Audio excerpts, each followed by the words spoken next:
So hi, hello, ನಾನು Hema makeup artist. Yes, today's concept is about double cleansing. So before the makeup, double cleansing is an optional step. But while removing the makeup, double cleansing ಅನ್ನೋದು ತುಂಬ important step. ಯಾಕೆ double cleansing ಮಾಡಬೇಕು ಅಂತ ಹೇಳಿದರೆ, ನಾವು ಹಾಕೊಳ್ಳೋ ಮೇಕಪ್ಪಲ್ಲಿ ನಾವು use ಮಾಡುವಂಥ products ಯಾವ ಥರ ಇರುತ್ತೆ ಅಂದರೆ, ಸಿಲಿಕಾನ್ ಬೇಸ್ಡ್ ಪ್ರಾಡಕ್ಟ್ಸ್ ಇರುತ್ತೆ, ಸ್ವೆಟ್ ಪ್ರೂಫ್ ಪ್ರಾಡಕ್ಟ್ಸ್ ಇರುತ್ತೆ, ವಾಟರ್ ಪ್ರೂಫ್ ಪ್ರಾಡಕ್ಟ್ಸ್ ಯೂಸ್ ಮಾಡಿರ್ತೀವಿ. ಸೊ ಲಾಂಗ್ ವೇರ್ ಇರುತ್ತೆ. ಸೊ ಇದನ್ನೆಲ್ಲ ನಾವು ಜಸ್ಟ್ ಒಂದು ಸಿಂಗಲ್ ಫೇಸ್ ವಾಶಲ್ಲಿ ಫೇಸ್ನ ವಾಶ್ ಮಾಡಿದ್ರೆ, ಸೊ ಆ ರೆಸಿಡ್ಯೂ ಏನಿರುತ್ತೆ ಪೋರ್ಸಲ್ಲಿ ಹಾಗೆ ಸ್ಟೇ ಇರುತ್ತೆ. ಸೊ ಇದರಿಂದ ಬ್ಯಾಕ್ಟೀರಿಯಾ ಫಾರ್ಮ್ ಆಗುತ್ತೆ, itchiness or pimple. So from there skin related problems will get start. So ನಾವು ಹೈ ಎಂಡ್ ಪ್ರಾಡಕ್ಟ್ನ ಯೂಸ್ ಮಾಡಿದ್ದೀವಿ, ಸ್ಕಿನ್ ಏನೂ ಡ್ಯಾಮೇಜ್ ಆಗಲ್ಲ. No, it's a myth.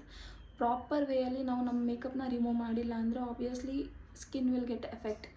So what we have to do here ಅಂದರೆ, take oil based cleansers to remove the makeup. This is the first step. In ಮಾರ್ಕೆಟಲ್ಲಿ ನಿಮಗೆ ತುಂಬ ಒಳ್ಳೆ ಬ್ರ್ಯಾಂಡ್ಸಲ್ಲಿ ಆಯಿಲ್ ಬೇಸ್ಡ್ ಮೇಕಪ್ ರಿಮೂವರ್ ಸಿಗುತ್ತೆ. So what I am using is, this is from Mecasmia. So good makeup remover. So ನಾನು ಇದರಿಂದ ಮೇಕಪ್ನ first remove ಮಾಡಿ then go with a mild face wash. So ಅದನ್ನು ನೀವು ಡೈಲಿ ರುಟೀನಲ್ಲಿ ಏನು ಫೇಸ್ ವಾಶ್ ಯೂಸ್ ಮಾಡ್ತೀರಾ ಅದನ್ನು ಯೂಸ್ ಮಾಡಿ ಕ್ಲೀನಾಗಿ ವಾಟ್ರಿಂದ ಫೇಸ್ನ ವಾಶ್ ಮಾಡಿದ್ರೆ ಇಟ್ಸ್ ಡನ್. ಸೊ ನಿಮ್ಮ ಸ್ಕಿನ್ ಕೂಡ ಹೆಲ್ದಿಯಾಗಿರುತ್ತೆ.